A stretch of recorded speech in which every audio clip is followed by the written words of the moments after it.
My name's Susanna Loeb, and I'm a professor of education at the Stanford Graduate School of Education. And I also run the SCALE initiative here and direct the National Student Support Accelerator. My research, I've been doing research for a while, and it looks at education policy and particularly broadly how to improve educational opportunities for students. Mostly the research, or my research, has focused on how to recruit, support, and retain really terrific educators, and then also how to put programs into schools that help students really learn a lot and thrive, that increase their well-being overall. When the pandemic happened, it became really clear that school closures, online education, shocks to families, all the things that were going on were really impacting students and disrupting what had been their lives before the pandemic. As a result, it also became clear that they were losing a bunch of their learning, that they had holes in their learning, and that they were disengaging in school, so that school no longer seemed to be this central part of their lives.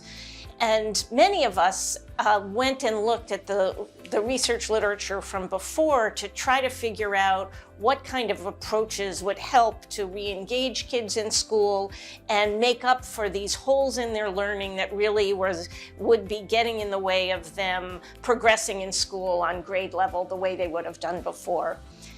And in looking at the literature, it really emerged that the way we know how to do this is really quite logical, but also really different from how schools work normally. And what it was is that students need close attention from an adult who recognizes them, and then having that adult work with them intensively on academic content focused on what they need to know. And this is what we've been calling high impact tutoring. So it's really high quality instruction over a long period of time with an adult who knows and cares about the student and who can teach them that content. Seeing that there was this great need for this kind of high impact tutoring, which is different than the kind of whole group instruction that happens in most classrooms across the US, we went about to try to see what we can do to spread this practice to as many students across the US that we could, and to really all students who could benefit from it. And the purpose of starting the National Student Support Accelerator, which began, Kathy Bentheim and I started it in the fall of 2020, the purpose of that was not to do the tutoring ourselves, but to do three things related to expanding tutoring across the country. And the first is really to engage a broad range of stakeholders to have interest in this. So policymakers at the state and federal level, district leaders, community leaders, union leaders, teachers, principals, just a full range of people, because we have this really complicated education system. And if we're going to get this into schools, we need a whole bunch of people to really be thinking that we can do this. What became evident is that many people think this is an approach that works, but to really believe that you could get it into schools is something that takes a little bit of effort. So we worked at engaging stakeholders as the first thing. The second is to take the research that's existing, all those findings, and put it into tools for the decision makers who are going to implement the tutoring. So those policymakers who need to fund the tutoring, the district leaders and school leaders who need to hire tutors and figure out the scheduling, the teachers who need to be working with the tutors so the students just get just what they need. So we created, from the research that was there, tools to help all of these decision makers put tutoring into schools, and we've been surprised at how effective that's been. And then at the same time, all of this effort that's going into new tutoring provides this opportunity to learn more about how to make the tutoring more effective and more cost effective across contexts. And so we have a whole bunch of research that tries to look into that so that we can update the tools and make them more and more effective. also on the research, we're doing some implementation research to see where the difficulties come and how places overcome those difficulties and putting it in. And so that's basically the story of the National Student Support Accelerator, and we've been really excited by the how useful the tools really have been and how engaged people have been with trying to get these supports to students across the country. I hear so many stories of students who haven't recovered from the effects of the pandemic, who don't see themselves as students who can be successful in school, can do math, who can learn to read. Whole classrooms are really struggling to pay attention in many schools across the country. These students need to know that they matter. They need adults who can recognize them and who can believe in them. And they also need to know that they can be successful. What's so powerful about intensive tutoring from a consistent adult who knows a student well is that it can provide opportunities not only for students to be recognized and to have an adult who's paying attention to them, but also to succeed in an academic subject and to celebrate that success with another person, with the adult who's a tutor. We talked with one student, Ryan Richards, who's a 6th grader in Washington, D.C., and Ryan met with the tutor, Miss Burns, several times each week. And he told us that he used to get distracted a lot in math in class. But then when he was with Mrs. Burns, he felt that he could really learn. He told us how proud he was of that learning and of himself. And now he says, and this is just, word for word what he says, now he says, I want to be the smartest person in the world. And tutoring can help students like Ryan build his math skills, and it really did. He now feels like he can solve problems himself. He doesn't need to go. He said, I don't need to go for help anymore. I can figure out how it's done. But in addition to that, it can really help students feel like they can be successful in school and that they want to learn. And that's really one of the powerful parts about tutoring. High-impact tutoring really is a special kind of tutoring.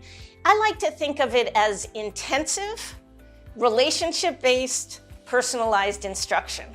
And intensive means that you get a lot of it. So high-impact tutoring means meeting with your tutor multiple times a week over an extended period, maybe a whole term or a whole school year, enough to really get to know the tutor. It's relationship-based. You have a consistent tutor over time because it's that relationship that really engages and motivates students. It's not just a different tutor each time where you ask questions. And it's personalized instruction, meaning it's instruction aimed just at what the student needs. And you get that by bringing data to it, by having educators work to understand where the students' needs are through a range of different kinds of assessments, and then knowing how to work on those things. So in high-impact tutoring, the student doesn't have to come knowing what he or she doesn't understand. That's the role of the tutor, to figure that out and to address those needs in particular. And again, it's intensive, it's relationship-based, and it's personalized. High-impact tutoring really stands out for the extensiveness of the research base on it. There are more than 100 randomized control trials, and these are studies that do a really good job of estimating the causal effect. So they randomize students to get it or not, and so you've got a really clear comparison group. And those studies, done over many years, most of them prior to the pandemic, really find consistent evidence that this kind of tutoring can improve student learning from 3 to 15 months of additional learning from doing this over an extended period of time. Most of the studies have looked at either early literacy, early reading, or middle grades math, and that's in part because that's where most of the tutoring has been. And in those grades in particular, you see really, really large, a large range of research and many, many studies that find these kind of dramatic positive effects. It's really more effective you can see in the research that it's more effective than other really intensive interventions like class size reduction or professional development or technology in schools. High impact tutoring has really proven to be the best way that we know to help students accelerate their learning. In response to the pandemic, many places were looking for what they could do to address what were obvious challenges facing students, obvious difficulties in doing grade level work because they missed so much of the prior year. And what's different than in other times is some students would have missed some things, other students would have missed other things. As a result, many schools really embrace this idea of personalized instruction where you figure out what a student needs to learn and you work with that student on those particular topics. And that's what high impact tutoring is. And we've really seen it spread across the country. So a relatively recent survey by the RAND Corporation found that over 50% of schools were at least doing some high impact tutoring.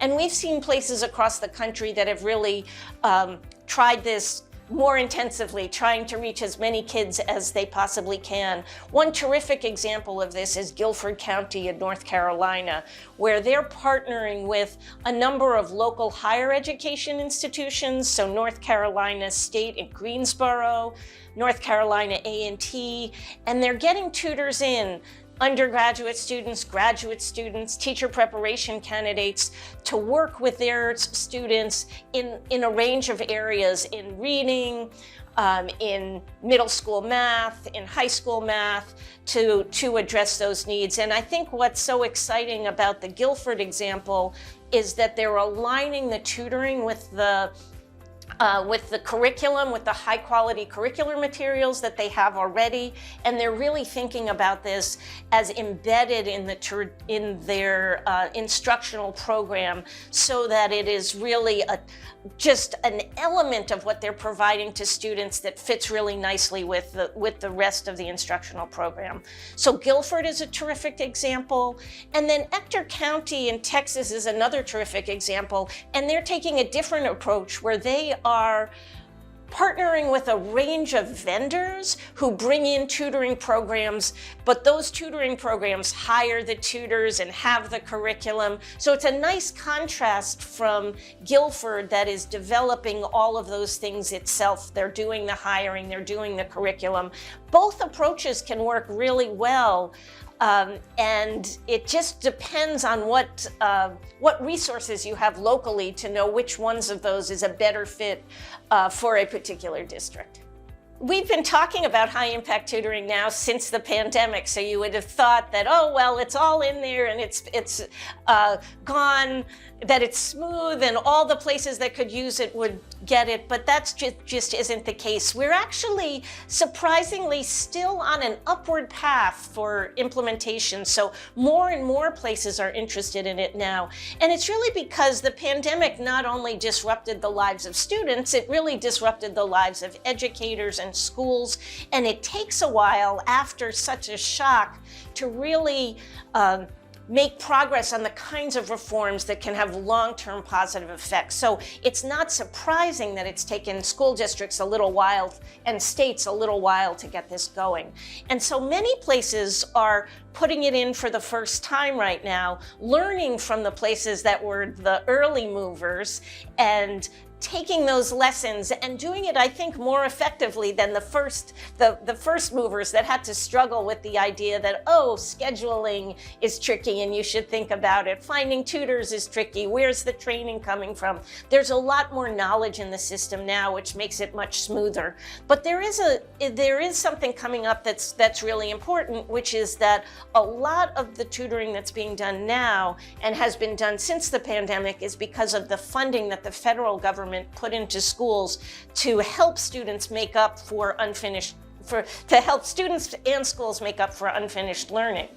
And so there's been this huge input of federal dollars that allowed the resources needed to put these programs in place. That's going to end in about a year. When that money ends, districts and states are going to need to figure out where to get the funding in order to support these kind of really impactful programs to benefit the students who need them. So the question right now that places are struggling with is, now that we've put this in, where do we get those resources? And so I think that's really one of the questions that's coming up. And a number of states across the country have decided to invest directly in this. A number of districts are reallocating some of their resources from allocations that were less effective in supporting students and helping students learn, and they're just making some of those changes right now, but I think that's really where we are. At MSSA, we see high-impact tutoring is really being embedded as part of regular school experience for students, and let me give you a couple of examples. I think in the early grades and early elementary school, students who are learning to read run into so many different difficulties. Some of them struggle with letter sounds or letter recognition. Others struggle with different letter combinations and how they make it into words, and others with comprehension. If we built high-impact tutoring into the school day, every student could get a little bit of support over an extended period of time right where they need it, and that could dramatically change who learns to read by third grade in the country, who learns to read at a rate that allows them to engage in school, and then they can really thrive later on, because you need to learn to read in order to learn from reading, which is what they are going to be doing in the rest of their time in school. So that's one place where we see that high-impact tutoring could just be built into schools for the long run. After students get older, they go past the early elementary grades, then many of them will be fine on grade level work, but often students will have little blips. They'll have things that they don't understand, and that will get in the way of them really doing the kind of learning that they could do, because maybe they can no longer follow what's going on in the classroom. If we had the opportunity for them to get that kind of intensive high-impact tutoring for a term in that topic that they're struggling with, they could then do that, be recognized by an adult, show that they can be successful, learn what they need to learn, and then go right back into the grade level work after having that experience in tutoring. So I think that if we had it both built into the early grades as something that most students get, and then into the later grades available when students need those additional supports, it could really transform our education system into something that much more recognized the regular experiences of students, and was much better at closing achievement gaps and helping more and more students excel. The pandemic was clearly an awful experience for many students, for many schools, for many families, for many educators. But what we're seeing in response to the pandemic is that we can address students' individual needs. We can meet students where they are, give them the kind of attention and supports that they need to thrive. This doesn't have to be just in response to the pandemic. This can be how our school system operates just in its normal operation, because it's not just the pandemic that's a struggle for many students. Many students face shocks to their lives outside of school, even without the pandemic going on. Many struggle with what's expected of them academically in the classroom. If we created our schools recognizing those kinds of struggles, that students have an ability to learn much more than they're learning now, if only they're recognized and supported in the way that really works for them, we could have such better outcomes than we do in our school system today. Building high-impact tutoring into the school system could allow that, so that more students could thrive, and that we really could have an education system that we feel proud of, and we could have students who are successful for their, later for their full lives. Lots of people ask me about AI in education and AI in tutoring in particular, and I'm optimistic that new programs and new new tools based on AI can really help students learn. They're so good because they can see a student solving a problem, figure out from the way the student solves it what they know and don't know, and then give them the kinds of information that they need to take the next steps, the kinds of problems that will help them learn those next steps. That's a really important part of tutoring and something that AI can really help with. The part that AI doesn't help with so much is that relationship.